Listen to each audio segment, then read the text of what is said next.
ఇది ఉసిరికాయల సీజన్ గదా! ఉసిరికాయ మరబ్బా ఈజీగా ఎలా చేసుకోవాలో నేను చూపిస్తానండి. ఒక పాన్ పెట్టి అందులో వాటర్ పోసి నెక్స్ట్ దానికి ఇలా చిల్లులుండే గిన్నె తీసుకున్నాను నేను. దాంట్లో పావు కిలో ఉసిరికాయలు యాడ్ చేసేసి మూత పెట్టేసాను. అవి ఉడికే లోపల ఒక నిమ్మరసం పిండుకొని నెక్స్ట్ ఒక కప్పు షుగరు, నెక్స్ట్ కొంచెం ఇలాచీ తీసుకున్నా.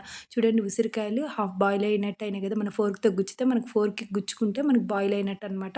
ఎక్కువ బాయిల్ చేసి ఉసిరికాయ మరబ్బా పాడైపోద్ది. నెక్స్ట్ అవి కొంచెం చల్లారాక ఫోర్క్‌తో అంతా ఘాట్లు పెట్టుకోవాలి. ఘాట్లు పెట్టుకున్నాక నేను ఇందాక చూపిచ్చా గదా! కప్పు షుగర్ ఆ షుగర్ యాడ్ చేసి దానికి 2 కప్స్ వాటర్ అనేది యాడ్ చేసి ఆ బబుల్స్ వస్తున్నప్పుడు మనం ఉసిరికాయలనేది దాంట్లో యాడ్ చేసేయాలనమాట.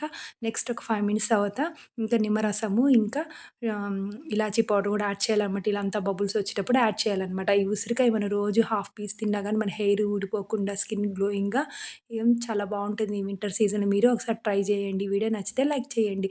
నెక్స్ట్ ఇలా బుడగలొస్తున్నప్పుడు చూడండి అంతా దగ్గరకయిపోయింది. అది చల్లారినాక ఇలా గ్లాస్ కంటైనర్‌లో పెట్టుకొని రోజు తినండి. బాయ్.